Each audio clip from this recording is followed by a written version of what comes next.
Good morning, classmate. Kung ikaw na pangandoy, may handom sa kinabuhi. Trabaho sugdi, og humana. Dinhin ako isukad ang akong vlog karon. Ang akong vlog, may tungod sa pagkatumba, sukamod. Bisag kapila ka pa matumba, kinalan kang bubangon. Pero ang problema sa imong pagkatumba kung pisikal, tiguang ka na, basig di nakakabangon.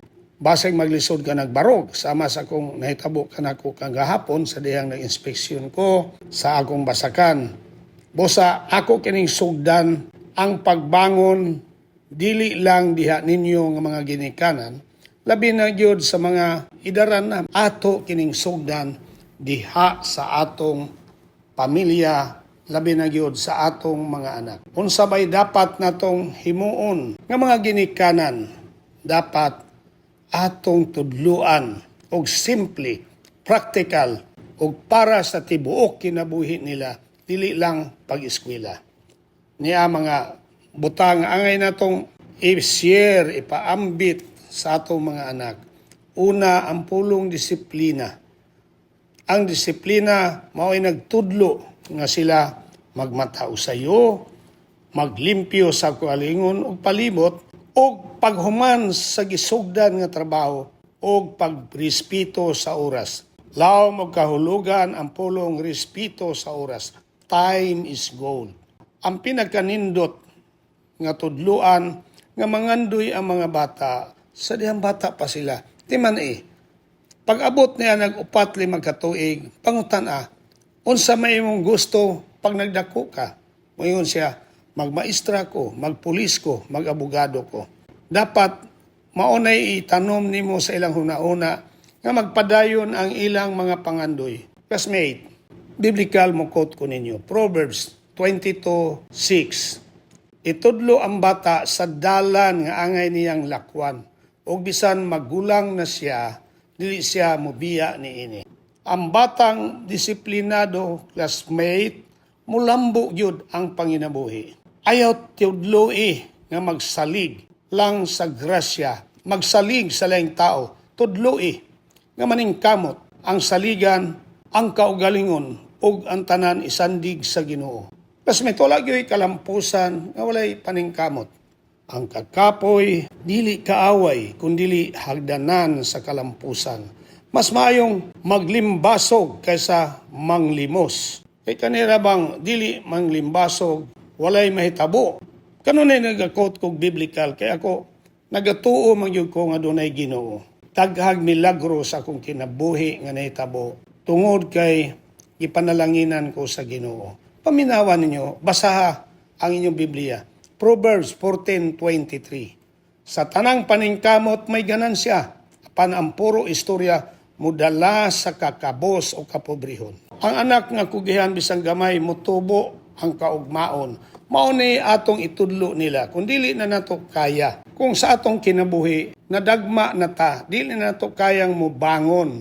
Kay luya natong tuhod, but pasabot senior citizen na ta, di na nato kaya. Tudluan yun nato atong mga anak, ang mga apo nga dapat maningkamot sila samtang gamay pa. Atong tudluan nga dili tanang kwarta gastuhon, tunaan kung sa pagtigom. Nagyo kanunay bahin sa kita nga makatigom. Ibalaw mo classmate, ang mga bata, kung mo nang matudluan og insaktong mindset, panghuna-una ang atong gikinahanglan karon. Ang tanan nga kaugmaon sa imong anak, sa imong mga apo, bisag kamo, diha gyud kanunay magsukad sa imong panghuna-una. Kasaligan na sa daghan, kasaligan sa umaabot nga panahon. Ang mindset, diha matao ang diskarte. Kung ang diskarte, magsukad sa pulong mindset.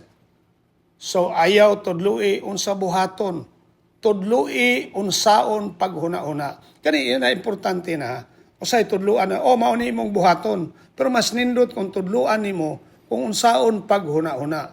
Mabitaw na akong balikon, nigisulti na nako sa usa sa akong vlog. Mag-enroll ta sa usa ka universidad, walay bayad.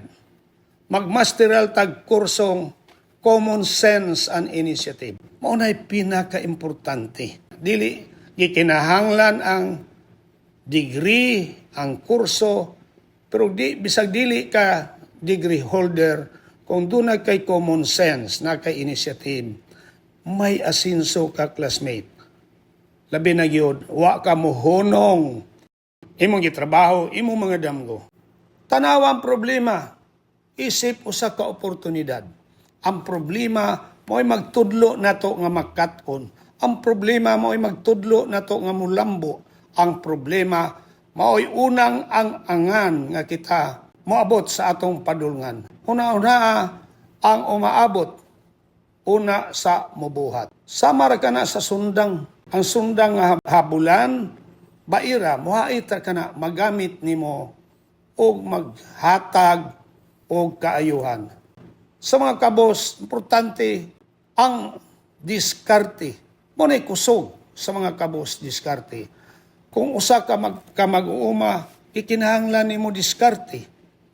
Kung usa ka negosyante, kikinahanglan nimo diskarte. Importante sa tanan, doon natay kahadlok sa Ginoo.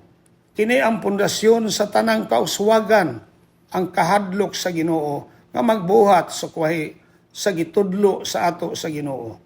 Kinahanglan ta magampo, magpasalamat bisang gamay nga butang nga atong madawat. Ayaw gyud pagpanlimbong bisag walay makakita ang grasya sa Dios kauban sa matarong. Classmate, responsibilidad o accountability sa mga ginikanan ngadto sa ilang mga anak. Ayaw ninyo labani, ayaw ikonsente, ayaw isalbar iyang mga sayop. Tudlui nga manubag sa insakto tama. Kay kung sayop, mudawat og disiplina. Kung mapakyas, mubangon na. Kung mangandoy, mulihok. Busayo padak-a ang inyong anak nga tapulan. Hambog. Pero walay paningkamot. Reklamador. Pero walay aksyon. Padaka ang inyong mga anak nga disiplinado. Nagsakripisyo, nagmalasakit, kugihan, kahibalo, mudumala, maalamon, tungod kay nagtuon, o balik ta mahadlokon sa Dios. Sa katapusan, classmate, akong isulti ninyo.